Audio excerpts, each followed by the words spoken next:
तो सावन का जो महीना है, ये एक तो बात इसकी ये हुई कि ये जो है मलारों का महीना है, झूले का महीना है, संगीत का महीना है। अच्छा, एक दूसरी जो बात है वो इससे कम महत्व की बात नहीं है, वो है नाग पंचमी। वो नाग पंचमी जो है वो भी सावन का त्योहार है।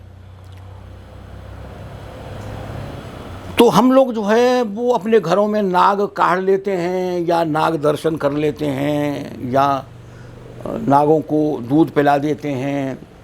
और एक चित्रकारी घरों पर किसी के यहाँ कोयले से होती है, किसी के यहाँ दूध से होती है, किसी के यहाँ गेरू से काढ़े जाते हैं, किसी के यहाँ बड़े स्तर पर होती है, किसी के यहाँ छोटे स्तर पर होती है, और किसी के यहाँ पूरा नाग पाश बनाया जाता है। कुछ लोग नाग की मूर्तियाँ भी बनाते हैं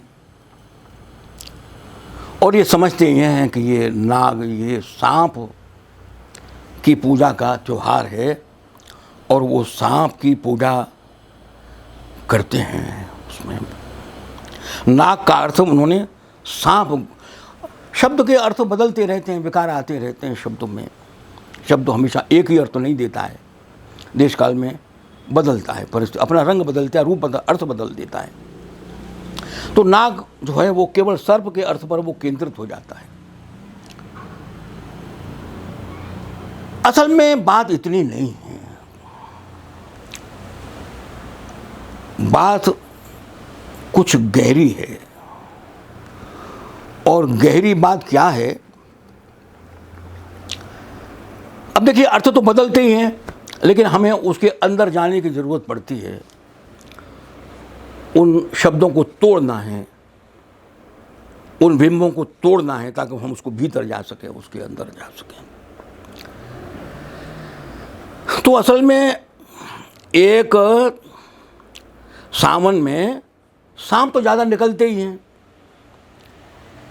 अब सांप ज़्यादा निकलते हैं तो लोगों के मन में, ख़ास तौर पर गांवों में भी जहाँ कच्ची धरती है और खेत हैं, वहाँ ज़्यादा निकलते हैं।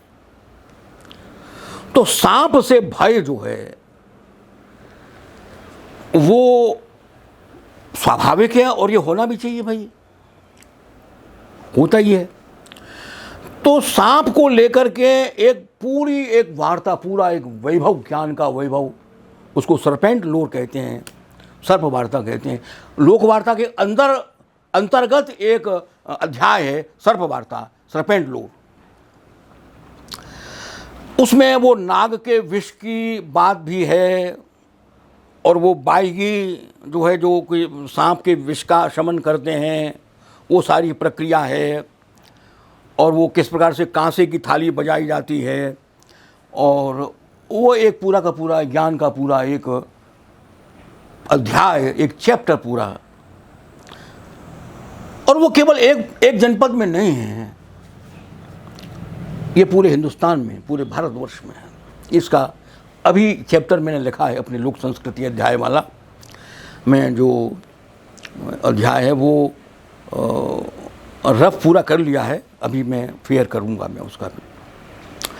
तो असल में क्या है कि यहाँ सावन के महीने में एक गाथा गाई जाती है, घड़े पर थाली रख करके बजा करके। घड़े पर थाली रख करके, घट थाली कहते हैं उस वाद्य को, घट थाली कहते हैं। घड़े पर थाली रख दी और उसको एक डंडे से बजाना शुरू किया। उस घट थाली पर वो गीत चलता है, उस गाथा का नाम है नवलदे। अच्छा, इसको भरनी भी कहते हैं, भन्नी भी कहते हैं, मैदानी भन्नी भी कहते हैं इसके लिए। और वो क्यों गाई जाती है? वो इसलिए गाई जाती है कि गांव में किसी को सर्पदंश न हो, सर्प भय से रक्षा हो, इसलिए वो गाथा गाई जाती है लोगों के। अब ये विश्वास जुड़ गया उस गाथा के साथ कि भाई हमें गाथा गानी है सावन के महीने में। देखिए, नारियों की गाथा की बात, मल्हार की बात मैं आपसे कह चुका, मैं पुरुष की बात कर रहा हूँ। ये पुरुष गाथा है, जो पुरुष गाते हैं। तो वो गाते क्यों हैं? वो इसलिए गाते हैं कि जहर सांप का ना आवे, सांप का प्रवेश नहीं हो, सांप किसी को काटे नहीं, गाथा गाते हैं। लेकिन हमारा संबंध उस गाथा को तोड़ने की, गाथा की जो अभिप्राय है उनको तोड़ने का है कि भाई ये तो बात ठीक है, तुम गाथा गा रहे हो, बहुत अच्छा कर रहे हो और घट थाली बजा रहे हो और नवलदे से विष दूर हो जाएगा, ये भी बात हमने मान ली, लेकिन क्या गा रहे हो? तो उसमें असल में कहानी है। अब कहानी के विविध रूप हैं, पुराण में भी है और दूसरे जनपदों में भी अलग अलग थोड़े थोड़े से एडिशन उसके मिल जाते हैं, अलग अलग पाठ आलोचन मिल जाते हैं, पाठ मिल जाते हैं उसके लिए। तो नवलदे असल में वासुकी की कन्या है। वासुकी की कन्या जो है वो नवलदे है और वासुकी को कुष्ठ हो जाता है तो उसका बेटा है तक्षक। देखिए पुराण में कहानी अलग तरीके से, मैं तो लोक गाथा की बात कर रहा हूँ यहाँ, वो आप मुझसे कहेंगे तो पुराण का तुलनात्मक अध्ययन में बाद में करूँगा, वो भी मैंने किया हुआ है, लेकिन वो मैं यहाँ नहीं कर रहा, यहाँ लोक की बात कर रहा हूँ केवल। तो वासुकी का बेटा तक्षक नहीं है पुराण में, लेकिन यहाँ है और उसका नाम है तक्खी। यहाँ उसका नाम तक्षक नहीं है। अब तक्षक तो मैंने आपके लिए जोड़ दिया अपनी मर्जी से, जो गाथा है उसको तक्खे कहती है कि वो तक्खे उसका बेटा है। और वो अमृतकूप है हस्तिनापुर में, जहाँ परीक्षित का राज है। तो तक्खे जो है वो अमृतकूप से जल लेने के लिए जाता है। जल लेने के लिए क्यों जाता है? कि भाई वासुकी को कुष्ठ हो गया है, वो उस अमृत को पिएगा तो उससे वो उसका कुष्ठ ठीक हो जाएगा, इसलिए वो जो है वो वहाँ जाता है। लेकिन वो उसकी गति नहीं लग जाती और वो वहाँ तक नहीं पहुँच पाता, क्योंकि बहुत पहरेदारी है वहाँ, अमृतकूप की पहरेदारी है। उसके बाद में उसकी जो बेटी है नवलदे, वो जाती है। और नवलदे जाती क्या है? नवलदे खुद ही परीक्षित को देखती है, अपना दिल दे बैठती, परीक्षित पर मोहित हो जाती है।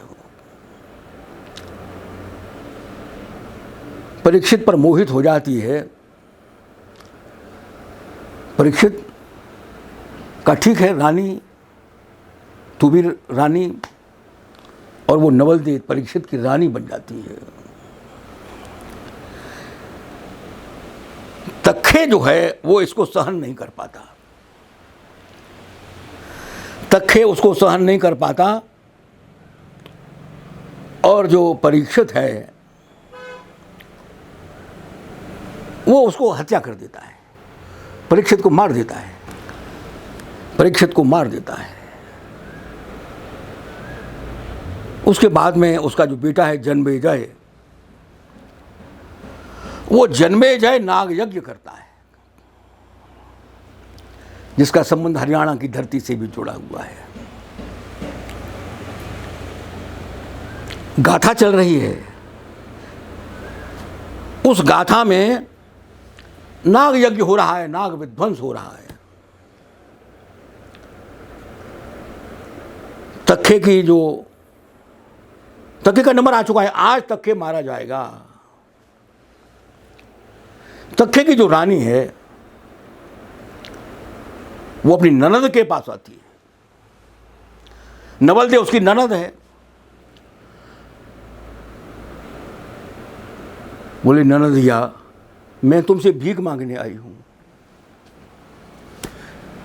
मेरे पति के प्राणों की भीख दे दो मुझे।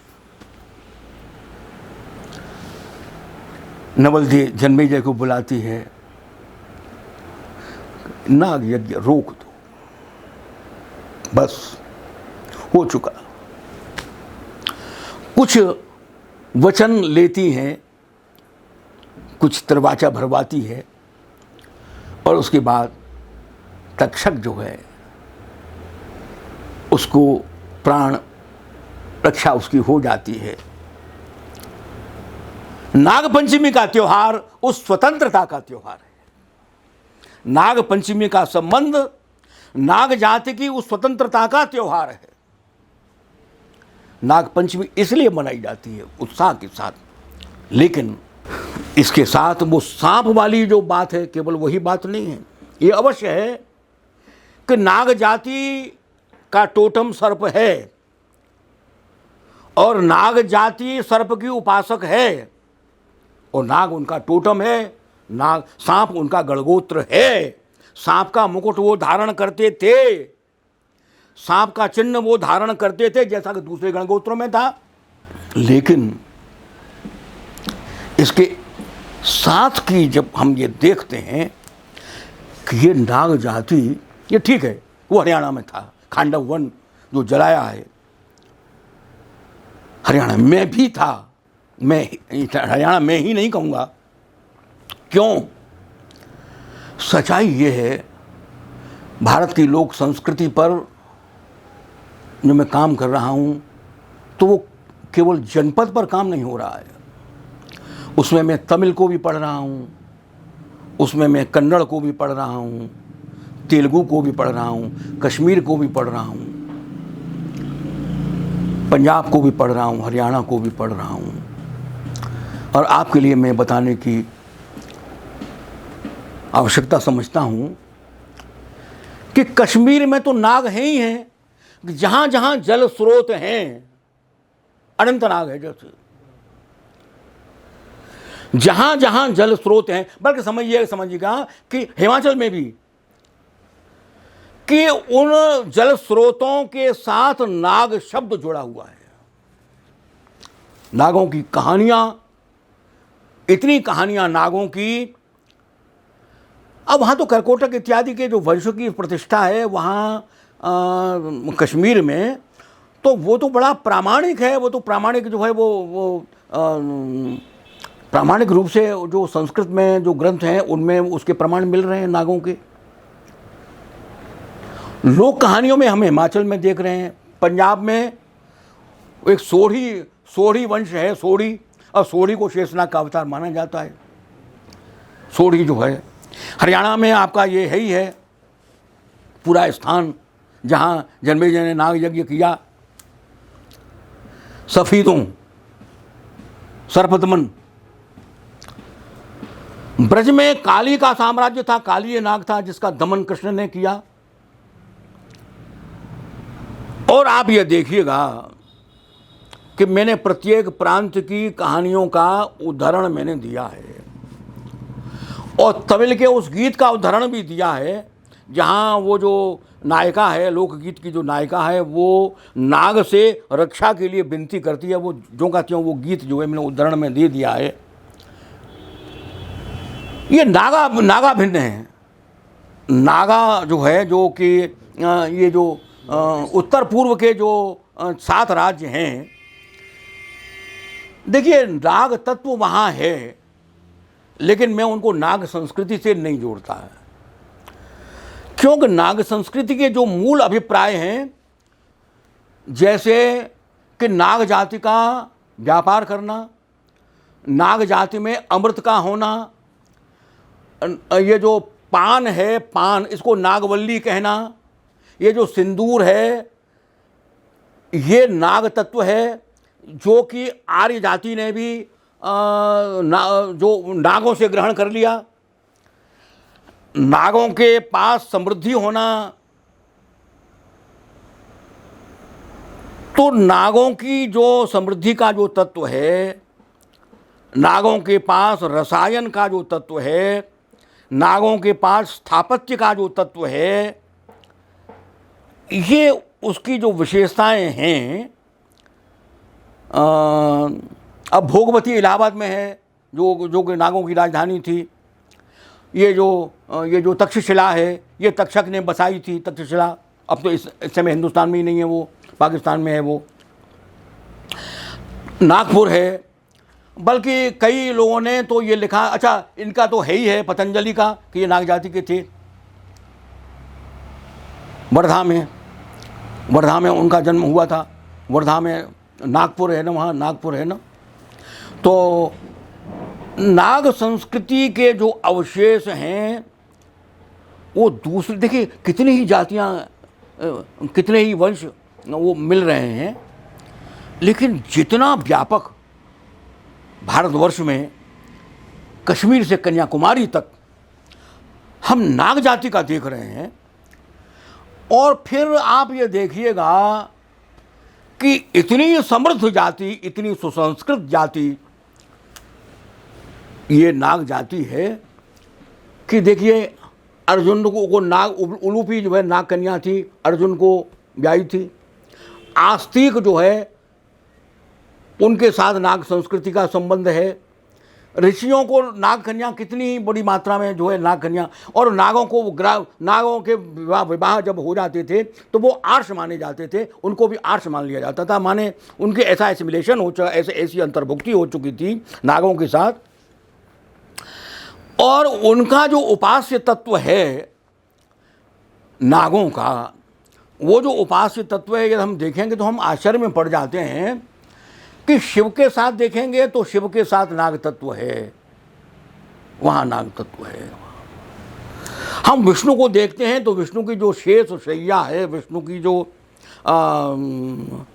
शैया ही है, वो शेषनाग की है। रामावतार कृष्णावतार में देखते हैं तो कि बलदेव कौन है, कि बलदेव शेषावतार हैं। राम को देखते हैं कि राम कौन है, कि राम जो वो लक्ष्मण कौन है, कि लक्ष्मण शेषावतार हैं। तो हम ये देख रहे हैं कि ये नाग जाहर पीर में गूगा पीर में नाग संस्कृति है, नाग पाश है, ये सिंदूर नाग चूर्ण है, पान नागवल्ली है। अब हमारे कोई भी हमारा ऐसा संस्कार नहीं है जिसमें पान को न लेते हों। नागवल्ली पान जरूरी है। विवाह में नाग चूर्ण के बिना सिंदूर मांग में भरा जाता है। तो कितने आदर के साथ वो सांस्कृतिक तत्व एसिमिलेट हुए, अंतर्भुक्त हुए। तो ये जो नाग पंचमी का त्यौहार जो सावन से जुड़ा हुआ है, इसका एक प्रतीकात्मक महत्व सारे भारतवर्ष से जुड़ा हुआ है, क्योंकि सारे भारतवर्ष में जितने भी उपास्य तत्व हैं, ये तो मैंने इस समय जितने याद आ गए वो मैंने आपसे कह दिए, बाकी ऐसी बात नहीं है। और दूसरे कितने ऐसे उपास्य तत्व हैं जहाँ नाग तत्व विद्यमान है। और शेष को तो हमने एक वैष्णव के रूप में एक स्वीकार कर लिया है, उसको सहस्रमुख करके उसको हमने स्वीकार कर लिया, और उसको देवता के रूप में स्वीकार कर लिया है हमने। ऐसे देव, अब देखिए अनंत चतुर्दशी है, अनंत चतुर्दशी है। अब अनंत चतुर्दशी ये तो नाग है, और वो जो उसका जो रेशम का जो वो बनाते हैं वो सर्पाकार है, उसको पहनते भी हैं, यहाँ में जूड़े वगैरह में भी बांधते हैं उसके लिए। तो ये नाग तत्व है। ये तो नाग संस्कृति एक पूरा चैप्टर मैंने दिया है उसमें। तो आप ये देखेंगे कि नाग संस्कृति जो है कितने स्रोतों से और कितने सांस्कृतिक तत्वों को लेकर के भारतीय संस्कृति में समाहित हुई है। इसको देख करके मैं कभी कभी स्वयं आश्चर्य में पड़ जाता हूँ कि वैदिक तत्व है वो, लेकिन नाग तत्व की जब व्यापकता देखता हूँ, नाग आर्य को मैं देखता हूँ तो कि देखो, फिर मैं देखता हूँ कि नहीं देखो भाई द्रविड़ भी तो है, देखो भाई ये जो आदिवासी हैं इनका भी तो है। तो मेरे मन में फिर और दूसरी जो सांस्कृतिक धाराएं वो कौन सी जाती हैं। लेकिन जब नाग तत्व को देखते हैं, अब जाहर पीर में नाग तत्व है ना, तो जाहर पीर में नाग तत्व का समावेश है। तो ये जो नाग तत्व है ये बहुत व्यापक है। और सावन की जो नाग पंचमी है, इस नाग पंचमी का इस नाग संस्कृति से ये नाग जाति की स्वतंत्रता का त्यौहार है। वो अच्छा, अभी भी बहुत से लोग अपने आगे नाग लिखते हैं। ऑल इंडिया रेडियो पर एक बहुत बड़े अधिकारी थे, कृष्ण गोपाल नाग। अच्छा ये नाग जो, अच्छा देखिए नागप्पा, अच्छा देखो ये वो TN शेषन, देखो शेषन है ना, शेषन क्यों लिख रहा है, वो शेषन लिख रहा है ना। अच्छा नागप्पा नहीं है, नागप्पा अभी भी है। तो कितने ही लोगों के नाम जो है उनके साथ नाग जुड़ा हुआ है। हाँ अच्छा नागपाल है जो अच्छा इसके जो 70 वंश थे नागों के। अब ये काली जो है, काली की कथा जो है, जो कृष्ण देखो दमन किया है, मर्दन जरूर किया है, नाश नहीं किया। उसे कह दिया कि तुम ब्रज छोड़ दो, समुद्र की ओर चले जाओ। अच्छा, अब आप ये देखिएगा कि नाग माता का कुछ कम महत्व है क्या? नाग माता का, अब ये मनसा है, अब बंगाल में मनसा मंगल गाया जाता है। मनसा कौन है? नाग माता है। कद्रू कौन है? नाग माता है। अब ये मनसा का मंदिर हरिद्वार में भी है, वो पहाड़ है, एक चंडी पहाड़ है, एक मनसा पहाड़ है। तो मनसा पहाड़ है, वो मनसा नाग माता है। तो अब नागों और गरुड़ों का जो संघर्ष हुआ, कद्रू जो है वो नाग माता थी। अब ये गरुड़ जो है किस प्रकार से अमृत को लेकर के आए और किस प्रकार से उनका संघर्ष जो हुआ है, जितनी टोटम गणगोत्र जो जातियां हैं, तो नाग और गरुड़ों का जो द्वंद्व हुआ है, जो युद्ध हुआ है, नाग और नाग जाति और गरुड़ जाति। अच्छा, लेकिन विष्णु में दोनों अंतर्भुक्त हैं। विष्णु में गरुड़ भी है वाहन बन करके, और शेषनाग की सैया बन करके, और नाग तत्व भी वहाँ दोनों में अंतर्भूत। ये जो विष्णु की जो विराट प्रक्रिया है ना, जिसमें सबका अंतर्भूत हुआ है, तो उसमें गरुड़ भी है। वरना नाग और गरुड़ के युद्ध का वर्णन है पुराणों में। ये जो मैं आपको सुना रहा हूँ, ये नाग और गरुड़ का द्वंद्व की संघर्ष की गाथा है। ये पूरी कथा, पूरा अध्याय है। अच्छा, और ये प्राचीन अध्यायों में भारत के इतिहास के वो प्रागैतिहासिक अध्याय हैं ये, जिन पर इतिहास हाथ जोड़ रहा है। इतिहास जहाँ से शुरू होता है ना, इसके पीछे जाकर के तो कहता है ना यहाँ से मेरी गति नहीं है, सिंधु घाटी की सभ्यता तक तो उसकी गति है, आगे हाथ जोड़ देता है। लेकिन ये तो वहाँ तक जाता है ना। तो ये जो तत्व है, ये अत्यंत प्राचीन तत्व है, नाग तत्व। और यहाँ की हर जाति में वो अंतर्भुक्त हुआ है। ये जो मणि वगैरह शब्द आते हैं, वो सब नाग संस्कृति से जुड़े हुए तत्व शब्द हैं। ये मणि शब्द जो आता है ना, मणि, किसी का नाम मणितोष है, तो किसी का कुछ और ऐसे करके मणि को लेकर के है। तो जो है, और नागमणि को लेकर के कितनी गाथाएं हैं। इन्होंने वो जो रमेश कुंतल मेघ जी है ना, उन्होंने वहाँ ये गए थे, वहाँ हिमाचल में एक स्थान पर, तो वहाँ की मणि का और वहाँ के वो सर्प तत्व का वो उन्होंने अपने उसमें उल्लेख किया है। तो ये बहुत सी जगहों पर आपको मिलेगा। ये आपको ये जो नाग तत्व है ना कोई शक्ल बदल करके, अच्छा, पहचान करने की ज़रूरत है फिर वहाँ।